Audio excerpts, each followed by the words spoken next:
반갑습니다. 셋단장구소 양손입니다. 한자는 태고일의 삶의 모습이 그대로 담긴 애환과 지혜의 생생한 인류 역사입니다. 한자는 극복 대상이 아닌 동행자일 때가 좋습니다. 이해하면 한자와 좋은 벗이 되어 동행할 수 있습니다. 여기 이해하며 동행하는 멋진 방법이 있습니다. 바로 셋단자입니다.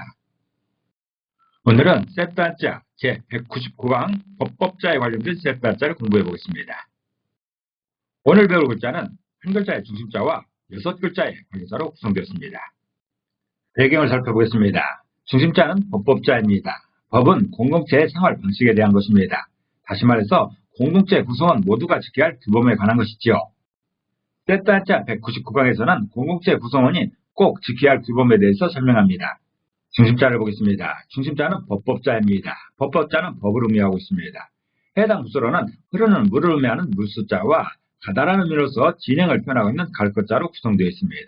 법법자를 이미지로 표현해보면 물수자에 해당되는 물의 이미지가 있습니다. 흐르는 물인 것이죠. 또 갈것자에 해당되는 가고 있는 한 사람의 이미지가 있습니다. 이렇게 두 이미지가 결합된 모양이 법법자여서 법법자가 표현하는 그 법은 물이 가는 것이다 라는 그런 뜻입니다. 법의 사전적 정의는 국가의 강제력을 수반한 사회규범이라고 합니다. 그래서 다양한 법들이 법이라는 이름 아래 이모저모로 사용되고 있지요. 한자에서는 법을 조금 다르게 정의하고 있습니다. 용도에 따라 또는 환경에 따라 다르게 불려지는데 그 중에서 기준이 될 만한 법을 법법자로 표현하고 있습니다. 법법자는 흘러가는 물을 의미하는 물수변과 간다라는 의미로 움직임을 뜻하는 갈것자가 결합해서 물이 흘러가는 것이 법이라고 표현합니다. 자연의 이치를 설명하는 것 중에서 모범이 될 만한 것이 물이 위에서 아래로 흐른다는 것이죠. 이것을 법으로 설명하고 있는 것입니다. 첫 번째 관련자는 법규자입니다. 법규자도 법을 의미합니다. 해당 부서로는 지아비를 의미하면서 아버지를 표현하고 있는 지아비 부자와 보다라는 의미로 관점을 표현하고 있는 볼견자로 구성되어 있습니다. 법규자를 이미지로 표현해보면 지아비 부자에 해당되는 아버지의 이미지가 있습니다.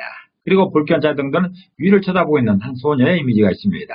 이렇게 두 이미지가 결합된 모양이 법규자여서 법규자가 표현하는 그 법은 아버지가 보는 관점이다라는 그런 뜻입니다. 세상사는 자연의 이치대로만 움직이는 것은 아니지요. 아니 더 많은 경우에 힘의 논리에 의해 움직이고 있습니다. 강자가 약자를 힘으로 눌러서 복종하게 하는 경우가 빈번한 것이지요. 과거에는 더 그랬습니다.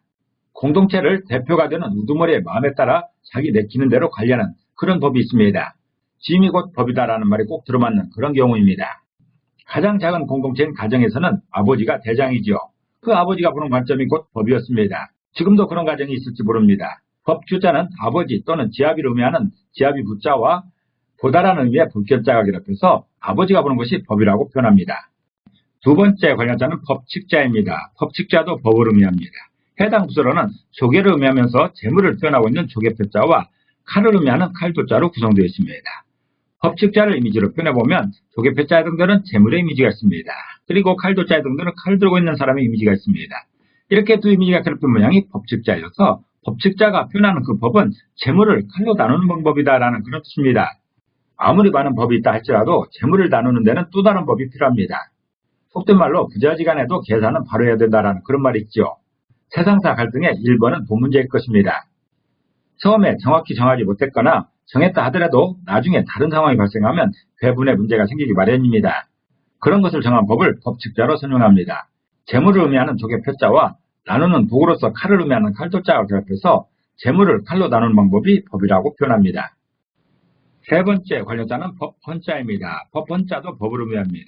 해당 부서로는 지붕을 의미하면서 조직을 표현하고 있는 지붕면자와 주인을 의미하는 주인주자와 숫자 넷을 의미하면서 여러 방향을 표현하고 있는 넉사자와 마음을 의미하는 마음심자로 구성되었습니다. 법헌자를 이미지로 표현해보면 지붕면자에 해당되는 지붕의 이미지가 있습니다. 그리고 주인주자에 해당되는 주인의 이미지가 있습니다. 돈의 지갑을 가지고 있는 사람이 주인인 것이죠. 그리고 넉사자에 해당되는 여러 방향으로 퍼져 있는 사람들의 이미지가 있습니다. 또 마음심자에 해당되는 마음의 이미지가 있습니다. 이렇게 네 이미지가 결합된 모양이 법헌자여서 법헌자가 표현하는 그 법은 지붕 아래서 주인의 사방에 대한 마음이다라는 그런 뜻입니다. 헌법이라 해서 국가에서 정한 법 중에 법헌자로 대표되는 법이 가장 상위에 있습니다. 법헌자가 사용되는 헌법은 국가 공동체 아래서 민주 시민들이 주인이 되어 각자의 마음을 투표로 표현하여 정하게 됩니다. 그래서 헌법이 국가마다 비슷할 것 같아도 의외로 다른 부분이 상당히 많지요. 그 사회의 특수성을 반영하여 그런 것으로 이해합니다. 여기서 부수로 사용되는 지붕명자는 지붕을 말하는 것인데 공동체 전체를 아우르는 그런 말이기도 합니다. 그래서 국가 공동체 전체를 한 지붕 아래 있는 사람들로 이해하는 것이지요. 그 국가 공동체 전체 속에 속한 각 지역, 각 분야의 사람들이 주인이 되어 마음을 모은 법이 헌법이라는 것입니다. 이론상으로 모두가 동의한 것이죠. 반면에 다른 법들은 국민의 의사를 묻지 않고 해당 기관에서 정하게 됩니다. 법헌자는 전체의 지붕 아래서 사방의 사람들이 주인되어 마음을 나타낸 것이 법이라고 표현합니다. 네 번째 관련자는 법률자입니다. 법률자도 법을 의미합니다. 해당 부서로는 천천히 걸어간다는 의미로서 경험을 표현하고 있는 천천히 걸어갈 척자와 마침내라는 의미로서 매듭을 표현하고 있는 마침내 율자로 구성되어 있습니다.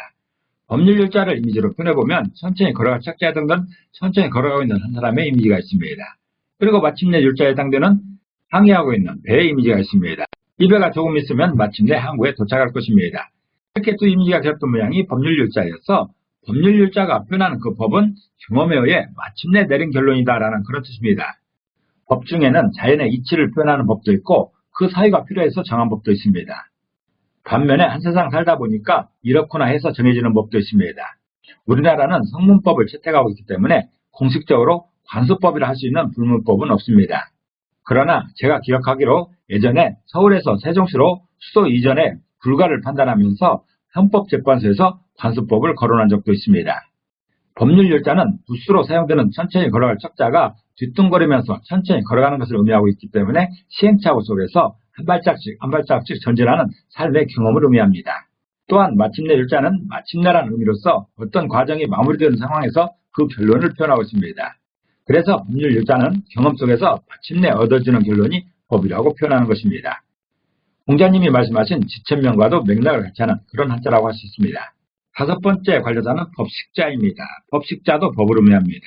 해당 부서로는 취하다는 의미의 취할 익자와 일하다는 의미로서 장인을 의미하고 있는 일할 공자로 구성되어 있습니다.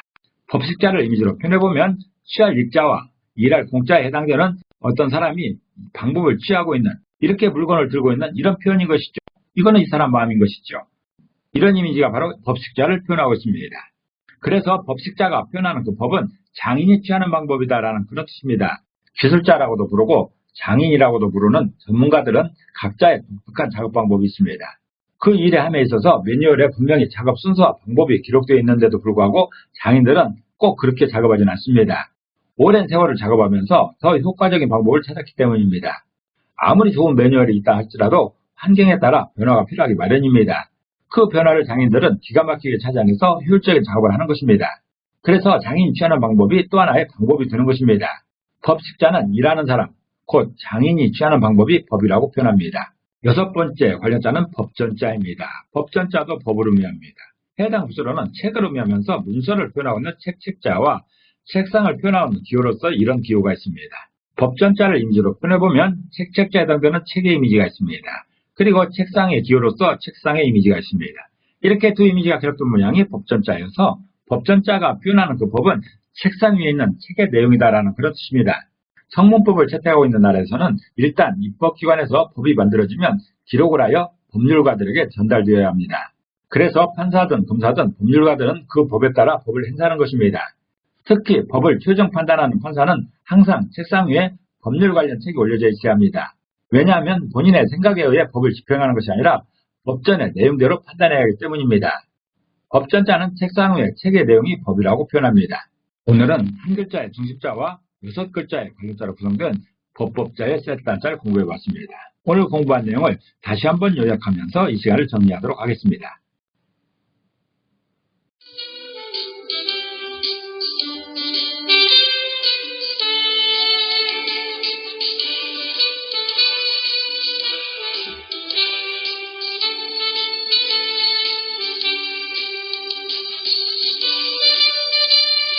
한자는 뜻글자입니다. 그래서 모든 한자에 한획의 의미가 있습니다. 그렇지만 그 의미에 대단한 비밀이 있는 것은 아니고 우리들의 상식에 기반하고 있습니다. 우리들의 상식에 기반하여 이해하고 설명한 한자, 세트 한자였습니다. 감사합니다.